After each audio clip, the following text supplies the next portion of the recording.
The radical left has taken over the Democratic Party.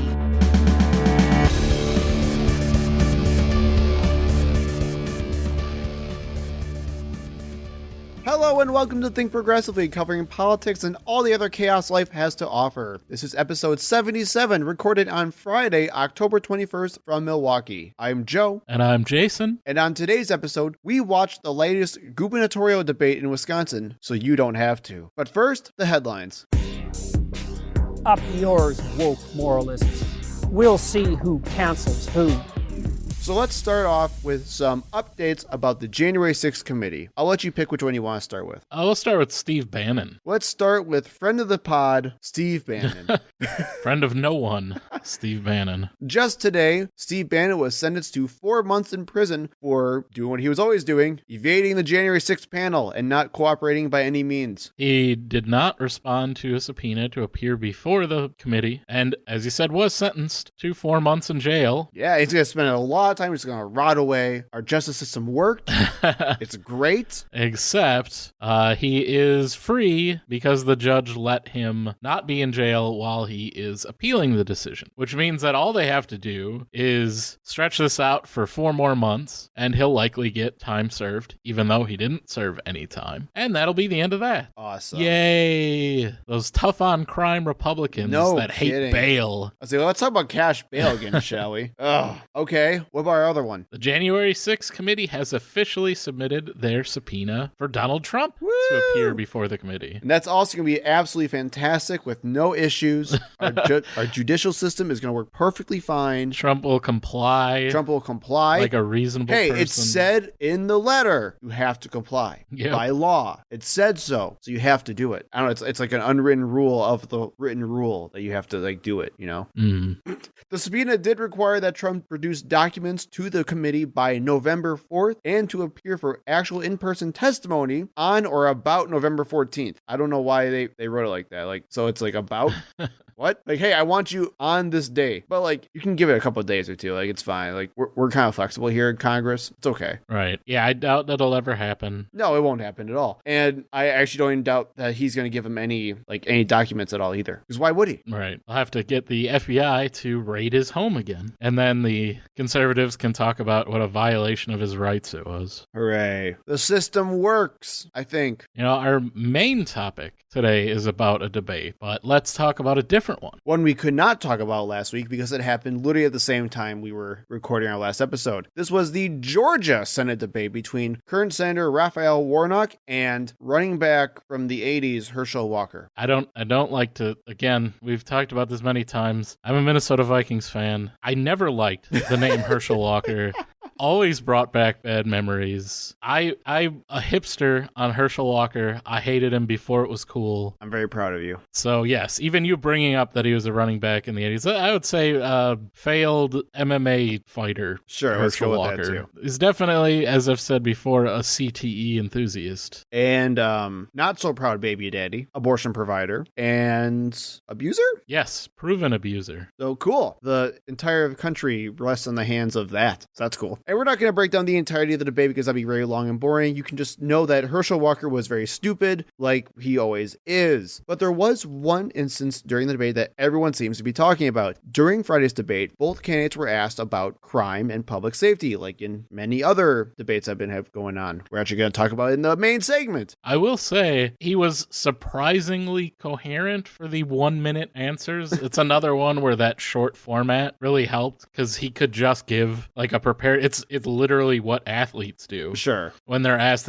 you're just taught, don't give anything that could be used against you. Just say the same things that everyone says. It was a team effort. We're all pulling the heart out there. We take it one game at a time. We give our all. And that's basically what Herschel Walker did during this debate. Whereas I think everyone, myself included, expected him to go on one of those crazy rants like he does during his campaign events. Sure. When he has to fill up a lot of time and he starts just making stuff just going up. Off the cuff and just having a good time with it. And talking about how we can't have clean air because if we do, then China's air will come over here and then it'll be dirty air again. But nothing like that came up in this debate, which I think was almost like a de facto win for Walker, because it's like we all expected him to literally fall on his face. Well, see, here's the thing, though. Well, let's talk about it. So, after being asked about crime and public safety, Senator Warnock went first, where he briefly talked about his ideas about, the typical Democratic stuff. Fine, whatever. Before attacking Walker by saying, quote, "I have never pretended to be a police officer, and I have never threatened a shootout with the police." Because, of course, Herschel Walker did both. And that's not even the crazy part yet. Right, like that was fairly That's mild. A standard attack. Then, in response to those accusations, Herschel Walker goes full carrot top and pulls out a fake, well, not fake, but it's like an honorary prop sheriff's badge and says, "I am with many police officers," to a crowd going crazy. He just pulled out a badge right out of his pocket. He's also said that he has trained with the FBI because basically these groups will allow a famous athlete to come and give speeches because of course they would. Right. And so he believes that that means that he is trained with the FBI. Right. Yeah. Like he's gone down to Quantico and has been in classes and has taught the FBI his techniques, stuff like that, when he just gave like a, "Hi, I'm Herschel Walker and I scored touchdowns." Woo! And that was pretty much it. It was even more hilarious when the moderator had to reprimand him on stage by telling him he knew the rules of the debate and that props were not allowed and that he had to put the prop away. Although he argued that it was actually a real, so it wasn't a prop, so he could have it out.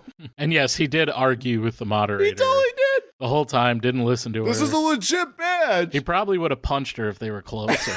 At least from what his son and ex-wives have said. And just a little quick about the badge that he actually took out. I kind of said it already. It was an honorary badge that he received from 2004. So many, many years ago. It was given to him by Johnson County Sheriff Greg Rowland. One of the good old boys. One of the good old sheriffs back in the day, who appeared in a campaign video after the debate happened where, I cannot believe this, where the sheriff actually said these words: "If Herschel Walker's badge is a prop, then I guess this badge I wear every day to protect the citizens, this is also a prop. But these are real badges, and I gave this to my friend for all he's done for this country and for this county." Do do do do do.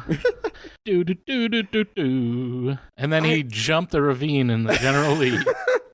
But actually, I think he would be Boss Hog. That's so cringy. Yeah, like That's it's so a real. cringy. It's as real as my badge. Yeah. It was given to him for everything he's done. Like, okay, so he's not an actual police officer, right? No. Like, he's not getting paid. He can't arrest anyone. No. Then it's fake. Oh no. I wish more people were talking about that because... Well, that's the thing. I don't really think it hurt him that much. Even though, yes, that was on all of the, like, left news shows. But it seemed like for the average Georgian, they were like, yep, he works with the police. See, that police officer said so. Our democracy relies on Georgia. And even worse, Walker has since doubled down on his embarrassment, so much that he has purchased over 1,000 prop badges to sell for his campaign. Just in time for Halloween. And fundraise. So now he's going to be making money off of this. And in defense of the people of Georgia, our democracy did rely on Georgia. And they did pull through. And they came through for us before. So do it again, please. Please. Please, please. I don't trust our state, all right? We might screw it up for everyone. We might. There's a very good chance we're going to screw it up, man. But we'll include the link for the video if you want to see it for yourself. Otherwise, Herschel Walker's an idiot. Tell everyone you know who lives in Georgia to vote for Senator Warnock. Next up, we have some local news and another attempted act of censorship on a book, this time in Kenosha. We're going to have to read another book. Maybe. We'll have to see.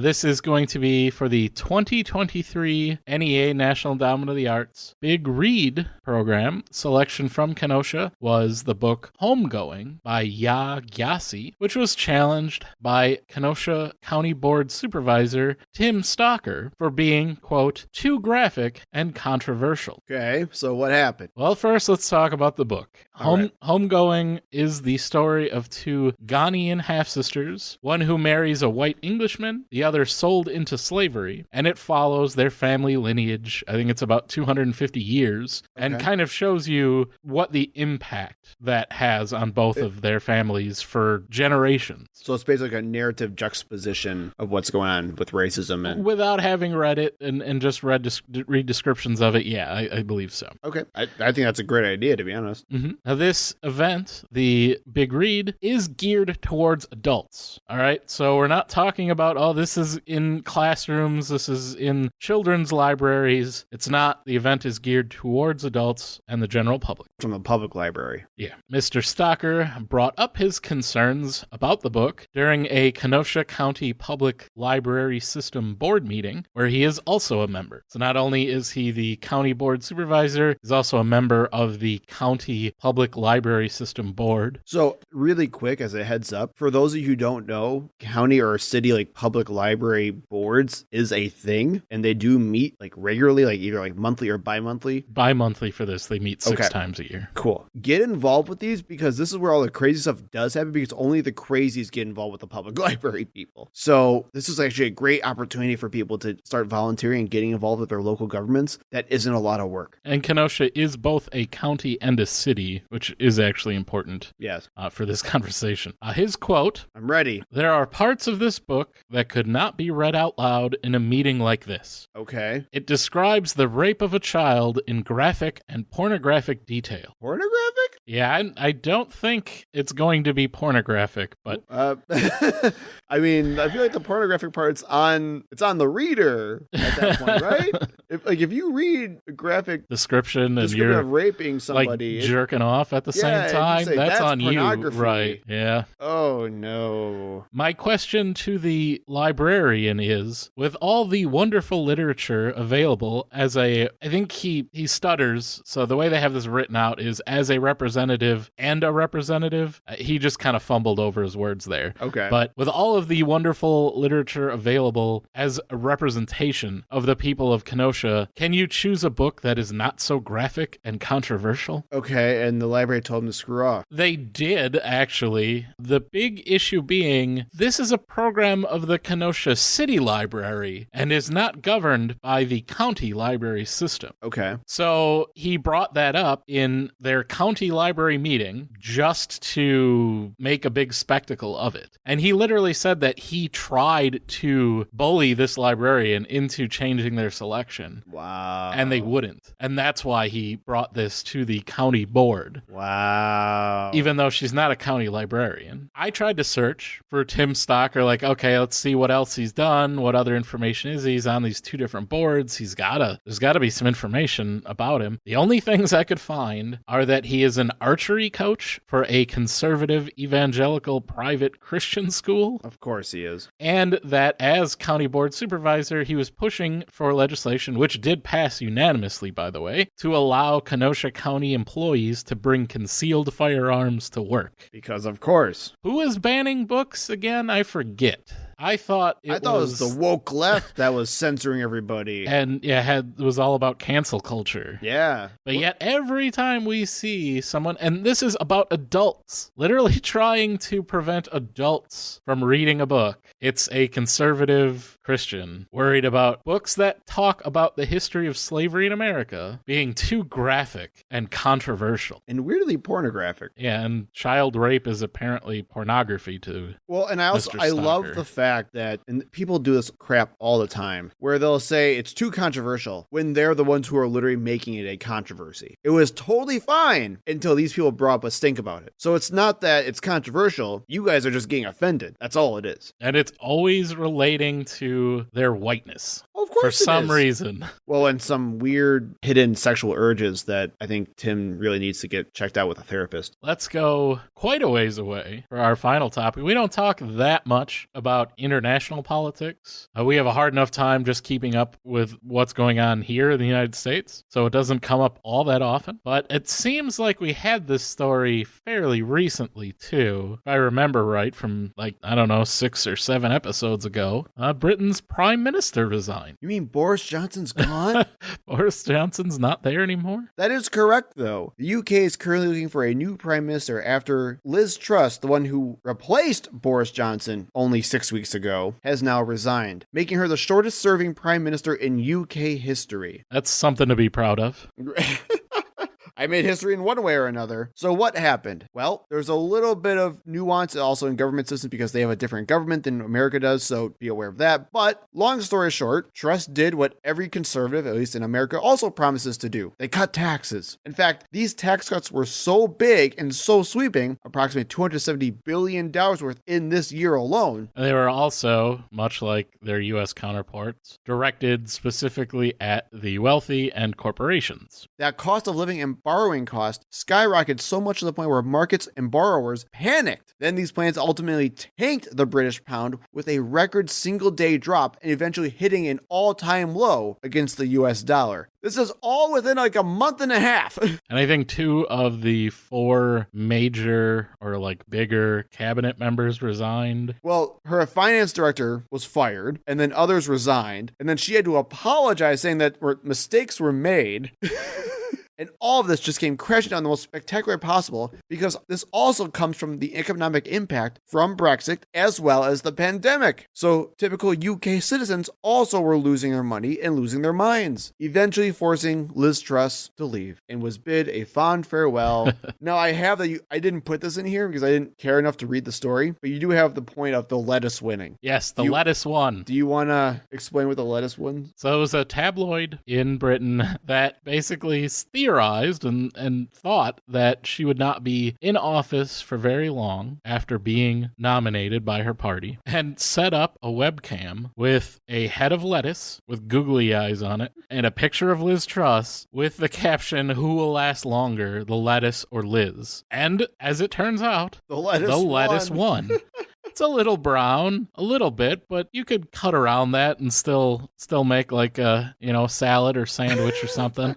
Whereas Liz is now gone. So it's a big loss for the person that had the Twitter account at Liz Truss, who was not the prime minister, but someone else.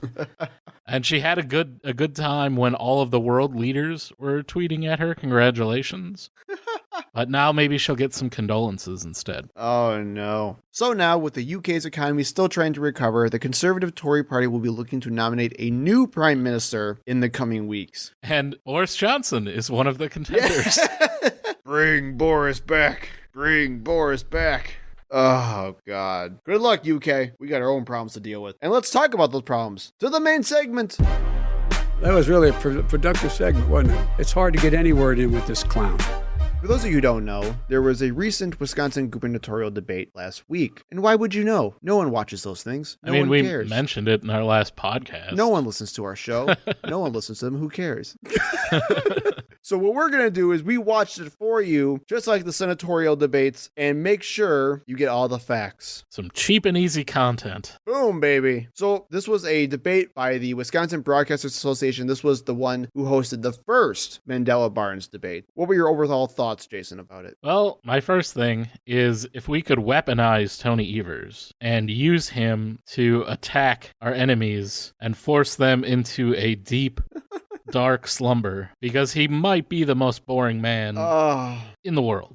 So I was watching it while you were also putting notes into this thing, and I was about to go back because I saw you put an overall thoughts segment, and I just heard him just ramble through the worst answer ever. And it's like, God, he's a terrible speaker, without you realizing how you just put that in right before it. Yeah, he was so bad. Yeah, not only is he so boring, but he stammers constantly. It's like he isn't prepared. He didn't test out any of his answers, make sure he got the points down. It was so bad, man. And there are plenty of times where Michels opened himself up for all of these attacks, and you saw Evers try to do them, but he was so awkward when he did it, he just fumbled the entire time. It brought back memories of watching the Democratic primary for governor when he was running, and me just thinking, I knew he was the front runner. He was the one everyone thought would win from the start. And I was like, oh, there's no way this guy's he's going to win. He is so boring. He does not have any charisma when he speaks. There's no way he's going to win. And of course, he won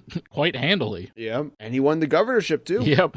So I guess debates don't count. Well, no. I mean, let's be real here. I mean, if we want to talk about the impact of this debate, people aren't watching this, man. Like, there may have been a couple of clips like the local news agencies picked up, but besides that, like, the ones who are watching it are people like you and me. They're the ones who are already invested. They know what side they're on. They don't give a rip. They just want to make fun of the other side, which is what we're doing. Gotta get those memes. Right. One thing I think what made me the angriest though is, again, no back and forth. Yeah. No rebuttals, nothing. Just might as well call this a joint town hall again, because there was nothing that made this look like a debate at all. Nothing. Right. They're not actually debating anything. Well, and that's also what made me happy, was when I was seeing comments on Facebook of this debate, I saw people saying how happy they were that this was such a civil debate. I'm like, they didn't debate. What are you talking about? As long as we're all just very happy and keeping both points of, as long as everyone gets all points of conflict, make sure that we all have all the information we need here and have all points of view represented in a nice, meaningful way. Shut up. Oh, God. What did you think about Tim Michels? He was better than the last debate we watched. He was not so sweaty. He was not as sweaty. He didn't say anything. No, but he said nothing very confidently. Yes, he did. I think that's probably I was going to let you have that, but when you put that note in there, that was probably the best way I could describe his performance. He said literally nothing. I mean, it was so clear. He's legitimately an idiot. He has no idea how government or anything works at all. And to compensate for that, he just speaks in like vague generalities the entire time. He just talks about like leadership and his time like at Michels Corp, and that's it. Like, they have nothing, no specific examples. They even tried to push him for a specific example, and he had nothing. He had no idea what he was talking about. So I was like, this one time at Michels Corp? That's his answer for everything. Oh, literally, because that's all he has. There was also a lot of things of X are bad. I fix them now. With leadership. I am a veteran and a business owner. I guarded a tomb inside the United States. And he used that with almost every question. It didn't matter what the topic was. Things are bad. I will fix them. Okay. And we already kind of talked about how bad Evers was. So yeah. So if you don't care anything about like specifics, any policies, any programs that you'd like to see, if you didn't care about any of that, you would probably think Michels won the debate, because he didn't stutter over his words quite as much. There was still a little bit of it. He looked way more confident. Yeah. And when he was delivering his pre-prepared lines, there was nothing there. There was no meaning, but he said it confidently. Yep. Well, and we'll describe even in the first question. You can see for yourself how it goes. So let's dive into this then. The first topic they talked about was inflation, and both candidates were asked how they would fix the rising prices and help deal with inflation. Tony Evers went first, saying he wants a middle-class tax cut by 10%. He wants to get rid of the minimum markup law on gas. I didn't know if you knew what this was. I didn't until he mentioned it, so I did a little bit of looking into it. Turns out it's actually called the Unfair Sales Act, also known as the minimum markup law. It requires gas stations in Wisconsin to set prices at least 9.18% over what they pay for at wholesale value. According to an article by the Post-Crescent, this law dates back to 1939 and was intended to prevent larger chains and retailers from undercutting small local stations by selling gas as a loss leader. That's not how things work anymore, really. And interestingly enough, the Wisconsin Institute of Law and Liberty, or WIL, a super right-wing law firm and think tank, they're usually the ones that are behind almost every single legal battle, like in government. They liked this as well. So Tony Evers coming out with the right-wing conservative talking point from the get-go. Mm-hmm. Also said he would support a child tax credit. He did. For the state. So, I mean, it was policy. It was actual policy. Michels, hope is on the way. Maybe we should start referring to him as that. Tim, hope is on the way, Michels. He basically blamed the canceling of the Keystone Pipeline for inflation today in Wisconsin. And as a reminder to everyone, the Keystone XL pipeline was designed to transport tar sands oil, which is like the dirtiest form of petroleum that you can get, from Alberta, Canada to refineries in Texas so that it can be shipped to overseas buyers. Yep. And would not actually impact domestic oil prices at all. Certainly not Wisconsin. And And also, as governor of Wisconsin, neither Tony Evers or Tim Michels would be able to do anything about the federal policies as it refers to the Keystone XL pipeline. That was another thing that Michels did a lot. He referred a lot to Democrats in Washington, Joe Biden, things like that during the debate, even though he has no... Yeah, pipeline does not go through Wisconsin. Or was not proposed to go through Wisconsin. No, not at all. And much like his other debates, his plan for inflation was basically business. Quote, I'm a businessman. I understand macroeconomics. I understand how to read a balance sheet. Also, to remind everyone, he did not start Michels Corporation. It is his family's business. And he started when he was in his 30s. Is it bad that this was like the exact... To me, this was exactly the same as putting I'm proficient in Excel on a resume. And he started with the company as an executive vice president, but yet he constantly takes credit for all of their success. He is not the CEO of the company. His brother is. So that's his plan, is that he knows how to read a balance sheet. He then went into more vague appeals about tax cuts and putting more money in people's pockets, but didn't say anything specifically. But he did not mention his proposed flat tax that he brought up during the GOP primary debate, which I thought was interesting. And he's talked about it on a few different campaign stops, but yet doesn't talk about it in the general debate. I wonder why. I wonder what he's trying to hide there. I actually want to really lower taxes quite a bit on only the super wealthy. It's actually going to raise it on everyone else, but we saw how well that did on the British pound. Overall, it would lower taxes, right? Because the upper percent pay the most, so it would lead to a tax deficit. So then let's jump into revenue sharing and our budget. For those of you who don't know, Wisconsin is currently sitting on a $5.8 billion surplus. That's a billion with a B that we have not done a single thing with. Because the Republican legislature refuses to let anything that Tony Evers wants to do with that money pass. Literally, that was what the entire last session was all about, is where Tony Evers was fighting tooth and nail for stuff in his budget that was going to reinvest this back into Wisconsin stuff, but then it was all rejected by Republicans. They're holding out hope that Tim Michels will win the election so that they can use that money dismantling public schools. Basically. So both candidates were asked what they would do to help share revenues to local municipalities that need it most. Michels started off by saying,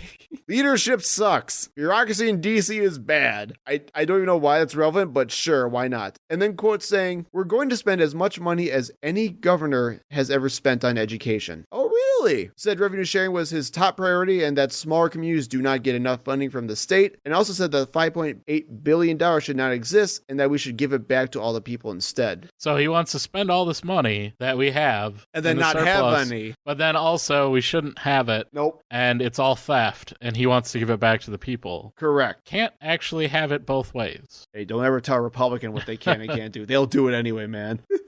And when he was asked what plan he had to get any of this done, he just kept talking about spending money. We need to spend more money. You know, that a Republican talking about spending money. Those tax and spend Republicans, man. Well, if he's made in the mold of Tommy Thompson, the former long-running Republican governor, he was extremely tax and spend. Yep. That's back in the day, though, man. They ain't gonna fly today. He talked about being friends with Tommy Thompson in this debate. He really did. Who's gotta be in his 80s? That's like when I was a kid, he was the governor. Because that was before Doyle, wasn't it? Mm-hmm. Yeah. So then they moved to guns. Evers' response was again rather boring. He went back to revenue sharing, saying that we need to fund local resources and police and blah, blah, blah, blah. What do you expect any Democratic politician to say? Well, that's one of the things, right? So schools and police departments in every municipality across the state are low on funding. Yep. We've got $5.8 billion that we refuse to spend. Yep. That we're just holding out hope that a Republican savior will become governor. And then maybe we'll spend some of that tax money that belongs to the people. It doesn't belong to the state legislature of Wisconsin. It belongs to all of us. And it's being held hostage. Literally. Michael's answer to help stop gun violence, he said, and this is like the several times now he's already said this, and it's only been 10 minutes for this debate. Crime is rampant all over the state, not just in Milwaukee. Thanks for having our back, Tim. He said he spoke to officials in Wausau who said 75% of their homicides were stabbings and said, quote, this wasn't gun violence, it was knife violence. So when I heard that's the real problem. Yeah. When I heard that, I tried so hard to fact check this claim. You have no idea how hard it was to try to find any stats at all for Marathon County. Yeah, well, it's in the middle. Wausau's in the middle of nowhere. Right. It's like up in the middle of the state. It's like, 2 hours north of Madison? Right. It's a tiny city. So the only data I could actually find based on like a couple hours of research for this whole podcast was from some third-party sources that said Marathon County averages about 0 to 2 homicides a year. Yeah, that's probably about right. So 75% of 2 homicides. In one of the, I guess it's a city, so compared to the surrounding countryside around it, it's a city center, but yeah. So, okay, so maybe that is true, but let's talk numbers here, you guys. And for reference, get a little bit bigger sample size. And for reference, I was able to find the numbers for Milwaukee. According to the Milwaukee Homicide Review Commission in 2022, Milwaukee has seen 153 homicides. You want to guess how many of those were by knife? 75%, right? At least. That's what Tim Michels told me. At least 75%. It was 3. Less than 2% of all homicides were done by knife. I feel lied to. Another 3 were listed as bodily force or other. I don't know what other means. That's like beating someone to death, I think. What's bodily force then? That's what I mean. Oh, what's other? I want to know what the other is. Miscellaneous. It was 1. There was 1 homicide that was listed as, did he hit him with a car? Well, I think that would be vehicular. Death by gravity? What's the other? Defenestration. I don't know. So that means the other 146, over 95%, were gun-related deaths. This doesn't even account for the 569 shootings that did not result in a homicide. So even if what Michael said was true, I wonder why he chose to talk about someplace in Wausau where it never happens, where literally you can talk about Milwaukee, and he talked about Milwaukee a lot during this debate, where gun violence is literally a rampant problem. Right, he cherry-picked, obviously. Of course he did. I mean, let's be real here. The question even had statistics from Milwaukee about how police were seizing guns in Milwaukee. Mm-hmm. And he went all the way to Wausau. Then I think this is where I got the angriest of the whole debate. Michael's trying to explain what red flag laws were. Did you get as angry as I did? Yeah, I'd heard this before we actually watched the debate. Oh, so spoilers. I knew this was coming. Yeah. Tim Michels said, quote, "A disgruntled ex can say, my ex, who is a hunter," everything is a hunter. Everybody's a hunter. That's the only time anybody has guns. Yep. "Has weapons at home, and I'm afraid of that. And without due process, those guns could be confiscated." No. It goes to a judge who then decides, which is what we generally consider to be due process. Oh my God. They're just I filed a complaint. Give your guns up. And again, this whole idea that it's this, my bitch of an ex, just hates my guts because I dumped her, for whatever. Instead, it's people like Herschel Walker who threaten to kill their spouses and hold guns to their heads. Or themselves. Yeah, and themselves. Mm-hmm. Those are the kinds of people who have their firearms taken away sometimes. Most of the time, it's just ignored. Herschel Walker would pull out his fake badge, and the police would say that his wife is lying and let him keep his guns, and that would be the end of it. And what makes me so angry about that response is that I feel like as a representative or as a potential candidate for a representative position in our government, you have a duty to keep things as honest as possible. And the idea that he says those things, that's going to be believed. That will do damage and will end up killing people in the long run for it. And that's what pisses me off so much about this, because he's going to create this stupid stigma about red flag laws that are going to lead to the deaths of more Wisconsinites. They are not coming for your hunting rifle. No! That's not really the point of red flag laws. No, it's because you beat up and threaten to kill your spouse, and they file a restraining order against you, and they tell a judge that you're one of those crazy people that has 30 firearms in your house, and they have to consider whether or not you are a risk to human life. By law, an entire investigation has to be performed. By freaking law. Oh, God, that made me so angry. It's like the story that we had over the 4th of July in Highland Park in Illinois, where that exact complaint was made of the young man that would eventually go on to murder multiple people. And the police confiscated a knife collection that the father later said was his and not the son's, and was given back to him. Those are the types of things we're talking about. Yep. Somebody who was displaying mental problems, threatened to kill his family, and police took steps to try to make their house a little safer, which all it took was the word of his father to restore that knife collection. And obviously more should have been done. That's what we talk about all the time, because as soon as this kid turned 18, he was able to go buy an assault weapon and murder people with it. Yep. So this is exactly what we're talking about, is making these laws tougher so that people who are demonstrating violent tendencies are not allowed to have access to literal weapons of war to murder dozens of people in our streets, which is something that only happens in America and nowhere else in the world. We just don't care. And we don't do anything about it because of people like Tim the Michels. Second Amendment. Well, and because of people like Tim Michels who will literally lie. And say it's about protecting your access to your hunting rifle. Right. Let's move to election integrity, shall we? Both candidates were told that there was absolutely no evidence of mass voter fraud in the 2020 election, and how would they feel about the integrity of the 2020 election as well as the 2022 midterm election that's about to happen. Michael started off because, of course, we got to hear from him. And now remember when it was the primary debates and he was going against a much more radical Tim Rantham, he took a very moderate stance. He did. And basically said there was nothing further to investigate about the 2020 election. Tim Rantham is a lunatic and we shouldn't listen to him. Yep. He was even more moderate than Rebecca Clayfish on Yes. this, weirdly enough. So during this debate, he said the WEC, although he didn't name them by name, actually did find illegal voting that happened. So, checkmate, libs. We won. Illegal voting happened. So what was that? And we've talked about this previously, but let's go over it again. What does he mean? There was illegal voting found in the state of Wisconsin. Well, there were 27 cases of voter fraud that were found in the 2020 election, which amounts to about 0.0008% of the 3.3 million ballots cast. This is actually much higher than in a normal election, but a lot of that is attributed to one specific case where more than half of those 27 came from. 16 were from La Crosse, where people had registered with their mailing address at a UPS store rather than their residence as required by law. They were given 30 days to update their residence. Oh, those dastardly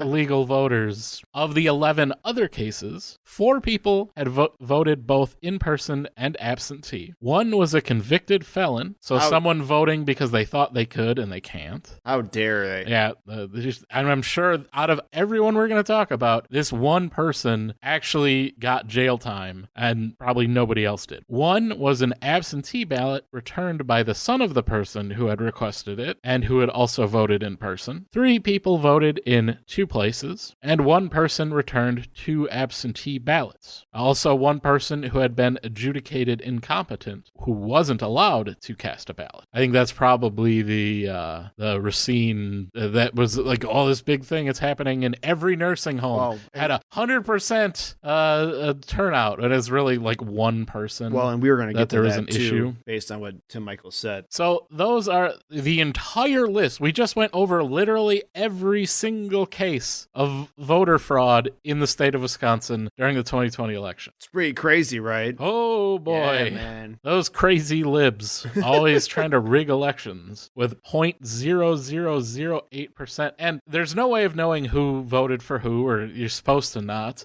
because we don't have registered parties here in the state, and who you vote for is obviously secret. But I will tell you, nationwide, when these things are investigated, especially people that voted twice, they always seem to be big Trump fans for some reason.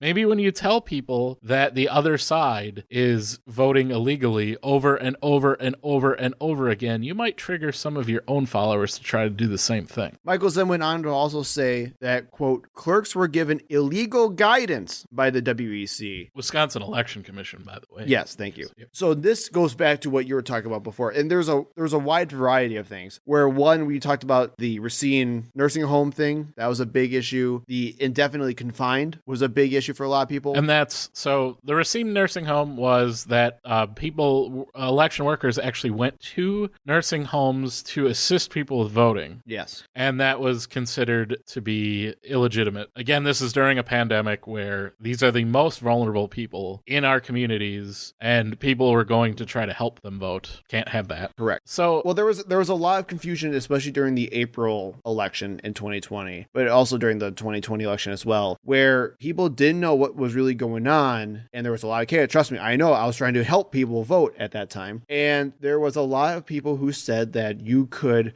list yourself as indefinitely confined based on the pandemic. And then it said that the WEC was okay with that, so then I was okay for a little while. Well, if you're immunocompromised or some other reason that you would not want to go out in public among other people, and you don't know how long the pandemic is going to last, as we know now, it's still not over. It's been more than 2 years. Right. To me, that seems like indefinitely confined. I mean, I would also agree. It was absolutely stupid. And the only thing that allowed you to do, though, by the way, is request a ballot without first uploading the picture of your driver's license to the county clerk's office. Yes. I mean, that was literally it. So when Michels talks about how there was illegal guidance given by the WEC, he's literally referring to our elections commission, which is a bipartisan or technically a nonpartisan elections commission, giving advice to help people vote safely during a worldwide pandemic. And then the dude also brought up Zuckerbucks. If you guys don't know what Zuckerbucks are, that was part of the crazy conspiracy also happened during the pandemic, where we were so badly in desperate need of poll workers and election officials and volunteers and funding that Mark Zuckerberg, including some other people, donated money to actually help with these policies and procedures so people could vote safely and have things go smoothly during the pandemic. It was basically a grant that was set up that every municipality across the country could apply for. Yep. And it would basically allow them to get funding to help pay for running the election. And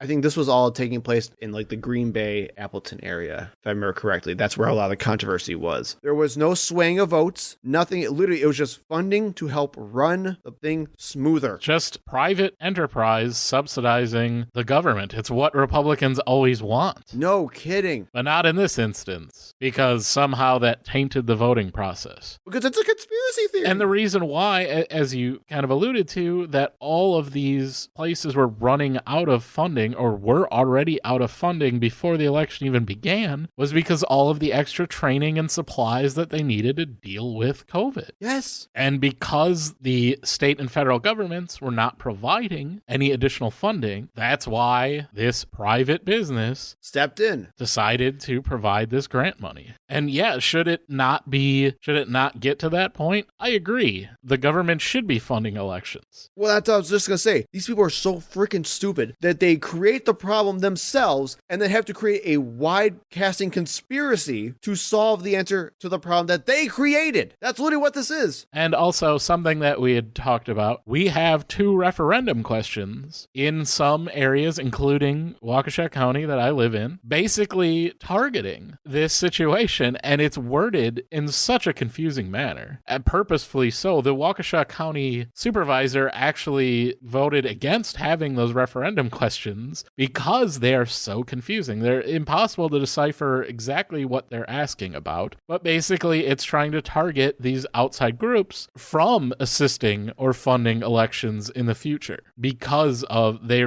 targeted this like Facebook rigged the election, essentially, is the storyline because of this. Yeah, well, I mean, we talked about that in our Citizens United episode, where they literally just released a documentary claiming about how dark money in politics is bad because of conspiracies like this. It is 100% a debunked conspiracy theory. Let's move to abortion.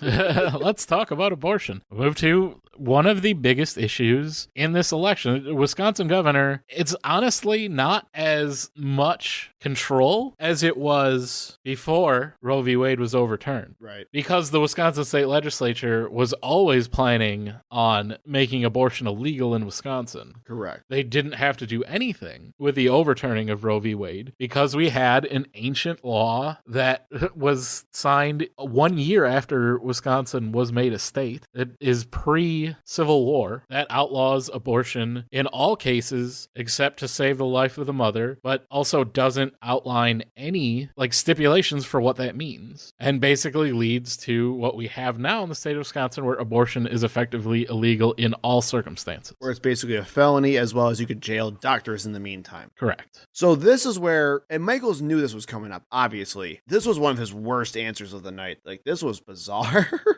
He just rambled on for whatever he had and just tried to fill time as much as he could. Did you get that same impression? It was just I don't even remember what is, other than he did say Tim Michels is radical on abortion and it should be between a woman and her doctor, which is the right answer, but it was also just extremely boring. So he said a couple of things here. One, that he's pro-life and won't apologize for it. Tim Michels. Mm-hmm. Then he immediately calls out Evers as radical, saying he will allow doctors to murder babies. No, it's not true. And then my favorite line, quote, I'm a common sense guy, and I have listened to the people and will always listen to the people. I have said that if a bill is put before me from the legislature, which is a representation of the people, and it has an exception for rape and incest, then I will sign it. Two things. Number one, I want to remind everyone that polls have repeatedly shown that the majority of Wisconsin voters support abortion in most cases. So when Tim Michels is saying he listens to the people, yeah, he's lying. And number two, did you notice how Michels said he listens to the people, but then said that a Republican-led gerrymandered legislature, which is one of the most unrepresentative legislatures in the country, is actually just the people? And they would never put that bill in front of him. Of course not. If they wanted that to be passed, it could be passed tomorrow. Yes. They would just have to put it in front of Tony Evers and he would sign it. But they won't, because they have exactly what they want, which is all abortion to be illegal in the state of Wisconsin. Yes. We are Wisconsin-tucky.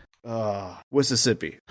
That one flows better off the tongue. But I hate the bait and switch. I hate the disingenuous nature of that, where it's like, oh, I'll listen to the people. I'm a common sense guy. I'll listen to the people. And then it says our Republican-led legislature is a representation of our people, which has been nationally known as one of the worst gerrymandered legislatures in the country. And also is a reversal on the position that he had earlier until he figured out how unpopular that was. Yep. And then changed it to, well, if they put the bill in front of me, I would sign it, knowing that he's not going to have to because it'll never happen. Right. He also continued to talk about things like abortion pills, saying, quote, the stuff about if you're going to prohibit pills to come through the mail, if it's against the law, then that's against the law. As the governor. Well, if that's what the law says, then that's what we have to go by. What? If that's what the law from 1856 says, then I guess so be it. What can we do as the literal government of the state? You know, before those things were even invented. Oh my God. He also said that he had to, quote, work things out regarding people traveling over state lines to get abortions. He couldn't even say definitively that he would not. Like set up roadblocks and checkpoints to check for pregnant women trying to leave the state. Don't misrepresent him now. He said he wouldn't do that. Well, I don't know then what he's got to work out. I have no idea. Oh my God. We'll let him go across the state lines. We'll just prosecute him when they get back. He sounds like your stupid uncle that's just trying to make conversation during Thanksgiving. Hey, I'll have you know, every uncle that I know of would have been very pro-abortion. He sounds like one of my stupid uncles at Thanksgiving. I'm pretty sure at least one of my uncles is paid for an abortion, if I had to be completely honest. And then Evers. Jesus Christ. Like, this was his moment. Michels had a rambling nonsense answer. He just threw out all the bait out there. Just go get it. Just go take it all. It is yours for the taking, man. Rip him a new one in front of everybody. No, I'm just going to do my best Droopy Dog impression and stumble through everything and go, my opponent is actually, pretty radical. No. Are you kidding me? Yeah, that's what I mean. About God. It was the right answer, but it was not a very good delivery. No, he had the chance to get pissed off and just tear him a new one. Mm-hmm. And he didn't do it. Well, and the whole thing and the myth about late-term abortions is, well, he wants to be able to kill babies once they pop out of the womb and call that abortion. That's not how it works. It's so stupid. Well, it really is. Late-term abortions generally are things that there is a problem with the baby, fetus, child, whatever you want to call it. I don't care. Little tiny human where it's not going to survive. And the option is basically the same we give to our pets at the end of their lives. Do you want to humanely put them down, or do you want to watch them suffer and choke on their last breath? Which one do you want? And then we'll just say that, oh, these radical liberals want to be able to club babies like they're little seals coming out of the wombs and just completely lie and misrepresent the actual situation. It's extremely frustrating and was not pushed back against at all. We're getting through this, guys. We're getting through this. A couple more. Here we go. Climate change. Again, Evers was super boring. Whatever. or don't care. Michels. All Evers said was that we have to put more money into renewable energy. Well, right. That's it. I was actually excited. Not like really excited, but kind of surprised when he said that he wants a clean planet for him and his kids. And he wants to make the investments to make that happen. I'm like, whoa, we got basically AOC, the governor, coming over here. I'm super excited. What's your plan? What are you going to do? And it made me super curious what he was going to say next. And then it was at Michels Corporation. Hey, and then they at Michels Corporation, we're environmental leaders. We try to make sure we go well beyond the standards and blah, blah, blah, blah, blah. My brother says that we have to. And I was thoroughly disappointed when he said, quote, climate change. There's a lot of discussion about that. Has the temperature gone up? Temperature has always fluctuated throughout the history of this world. And we can't say it all happened because of man's actions in the last 100 years. Mwah, mwah. No anthropomorphic cause to climate change. This was debunked by Al Gore 20 years ago. I hate this. So then he asked what he was actually going to do specifically to help address climate change that he doesn't believe in. Well, he's going to provide leadership. And, there's a lot of problems and he knows how to fix it. He also said, and, he wants a clean planet and a clean state for him and his kids. And to do that, he's going to make sure he works with the DNR. Yep. I immediately thought of you when he said this. Like, oh, Jason's going to have a field day with this. Oh, and by the way, the DNR has a lot of problems. It's probably close to being broken. I'm going to fix that. Yeah, it sounds like you really want to work with the DNR by getting rid of them, which is what every single Republican has tried to do for the last 50 years. Wisconsin is one of those states that our best resource is our natural resources. The amount of lakes that we have, I know Minnesota is known as the land of 10,000 lakes. We have just as many, if not more, lakes in the state of Wisconsin. We have some of the greatest wilderness, some of the best waterways, all of those things that are all just being protected by the DNR, which has been criminally underfunded since the Scott Walker administration and is just hanging on by a thread. Tony Evers can't do anything to fix it because of our state legislature. And basically, Tim Michels said that when he comes in, he's going to finish the job. Well, and then Evers even brought up in response, the whole head of the DNR. It's one of the board members is a Scott Walker appointee, and we've talked about this on a previous show, who his term is up. It's done. But he refuses to leave. And the state legislature, again, which is just 100% opposed to any Democrat, that's all they do, is basically they just say, as long as there's a Democrat in charge, we're not doing anything. They refuse to vote on his replacement, who was appointed by Tony Evers. And our conservative majority state Supreme Court ruled that the person whose term has been up for years can just stay as long as he wants to because the state legislature refuses to confirm his replacement. Yep. Which is essentially holding that department hostage. It's a crime. Every single Republican state assembly and legislature, or assembly and Senate member should be in jail. They are all criminals. They are all traitors to the state of Wisconsin, and they are all being paid by us to do so. Like I said, the system's working, man. Let's move to education. Michels talked about how schools are supposedly failing under Evers. And remember from our previous episode that Wisconsin's actually risen in education rankings since Evers has taken office. Wants to institute a universal voucher program which would cripple public schools and shift taxpayer money to private schools, including religious schools who do not accommodate special needs students and discriminate based on their religious beliefs, especially people who are, gay, transgender, LGBT, all those like. And then, because of course he did, he just had to throw it in at the end. He was so close, man. He was so close. Michels brought up CRT. Cathode ray tubes. They hate them. Which prompted a follow-up about critical race theory in schools and how they should actually teach about race in general. Michels' answer, quote, get parents involved. Right now, parents show up to the school board meetings and are given the stiff arms. When they're shouting and right, being escorted out by police because they're starting fights. Being told, we know what we're doing. Let us educrats educate your kids. He loved that term. Oh, he doubled educrats. up on it. Yeah, he totally did. His quote from the end of that rant, we're going to let parents decide, not a couple of woke educrats. Oh my God. Look,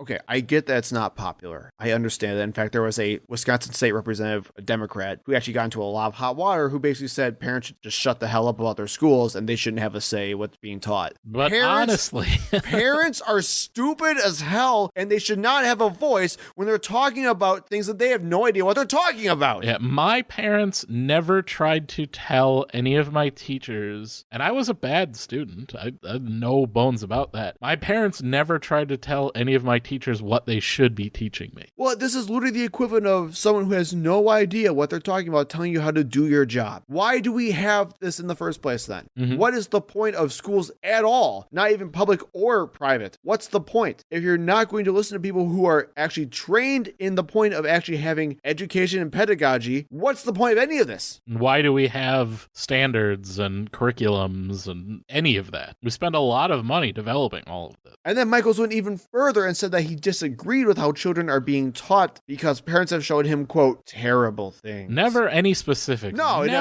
never anything specific. And of course, the moderator didn't do her freaking job and simply asked, what do you mean? What things are you talking about? But why have a debate that's really by journalists who aren't doing the job as journalists?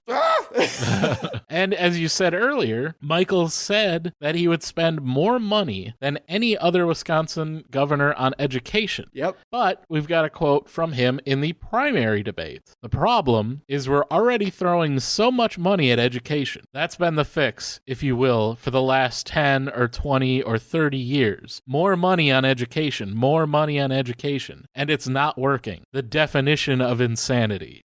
But now in the general election, he says he will spend more money than any other governor has ever spent on education. The definition of the type of politician conservatives hate the most. Which, I mean, he will spend more on education, but the money is going to be spent dismantling the public school system and moving money to private religious schools. Quite literally. That is his plan. I'm not exaggerating. I'm not making a straw man. That is his plan exactly. That's every Republican candidate for governor's plan. The one thing they all agreed upon. Of course, because that's all they literally have. They have no other platform besides that. And I was surprised when you did most of the work on this one. I had a rough week at work. I'm very sorry week. to hear that. So you did most of the notes for this episode, and I read through the notes on the debate. And I was a little bit struck because I did not see what I consider to be the signature moment of this debate. The thing that I knew about within hours after the debate was over, as soon as we were done with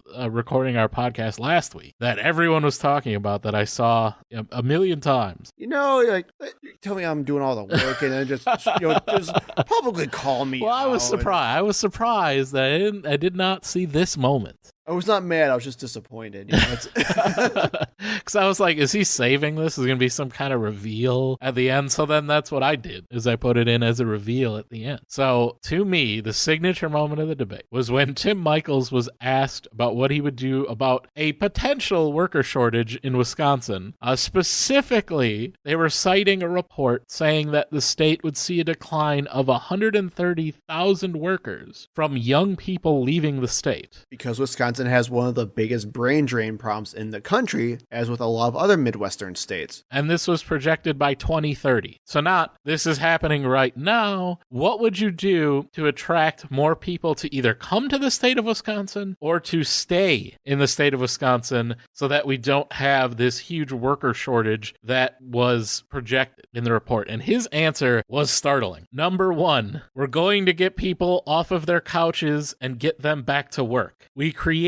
an entire class of lazy people during COVID, and it's time to get them back engaged in our economy and stop spending the unemployment checks, the COVID subsidy checks, which I know are now gone, but they were getting them, and that's how they got lazy. You lazy, entitled millennials. Good for nothing people of Wisconsin. Our unemployment rate is at historic lows. It is. It is around 3% currently. Thanks to Tony Evers by Republican logic. Keeping sure that everyone was safe during COVID as best he could. He attacked and insulted all of the people in the state that he's running for governor in. Yep, we're a bunch of lazy Wisconsinites. And didn't answer the question at all.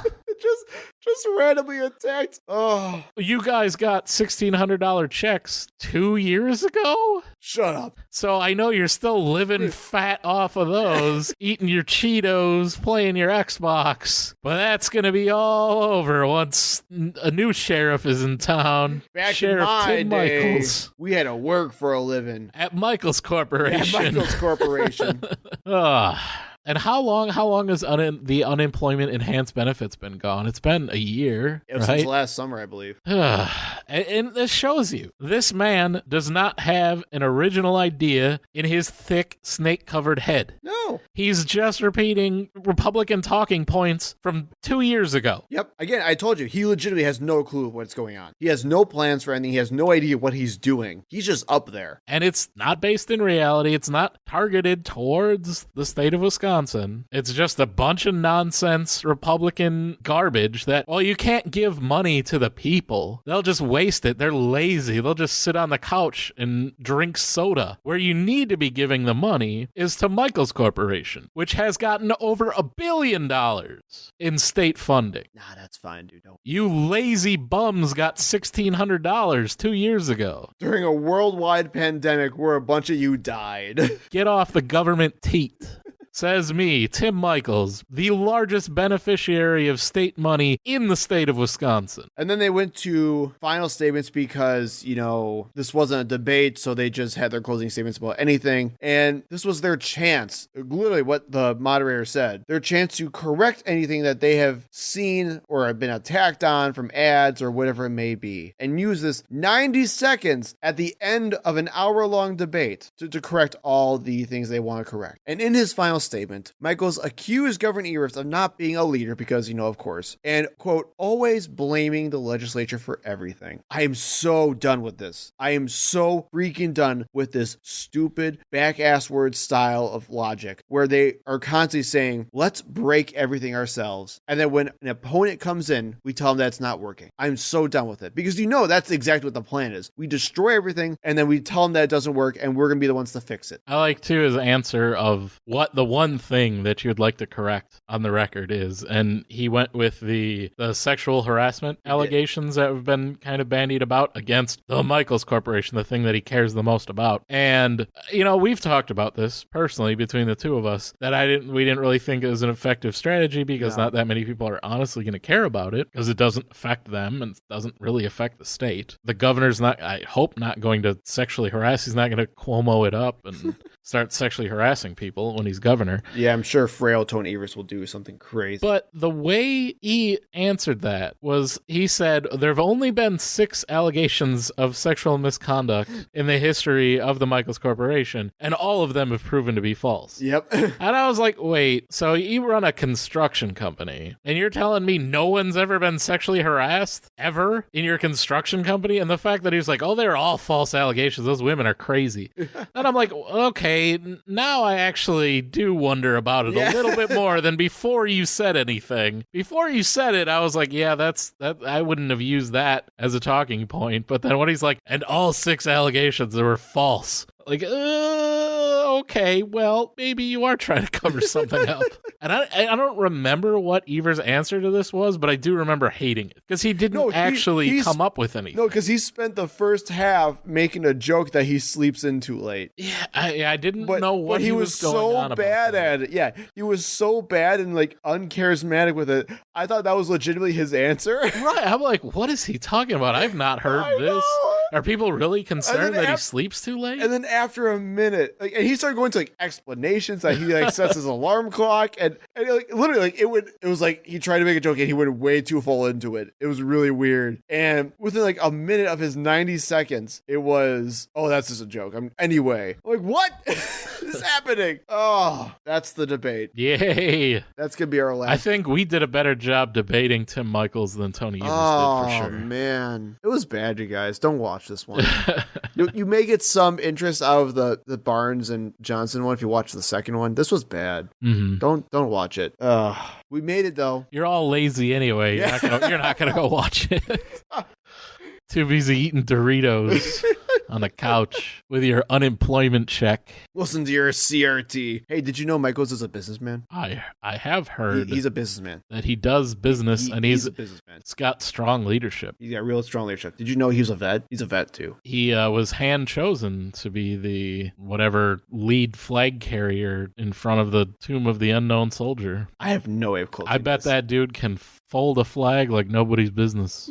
Knows how to, if you need to know how to get the perfect pleat on your pants, that's the guy you go to.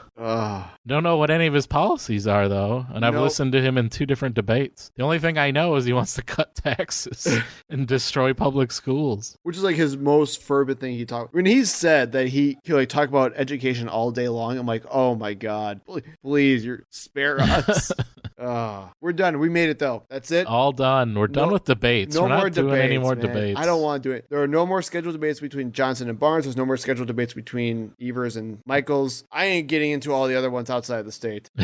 Y'all can do that on your own. We're done. Thank you for listening. We hope to see you in the next episode. You can find us on Facebook and Twitter at ThinkProPod.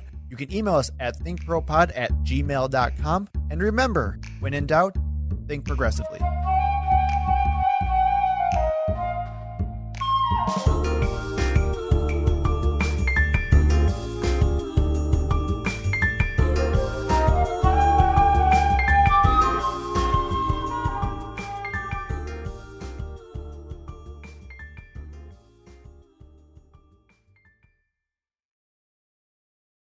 You believe we're already on episode 77. Seems such a high number.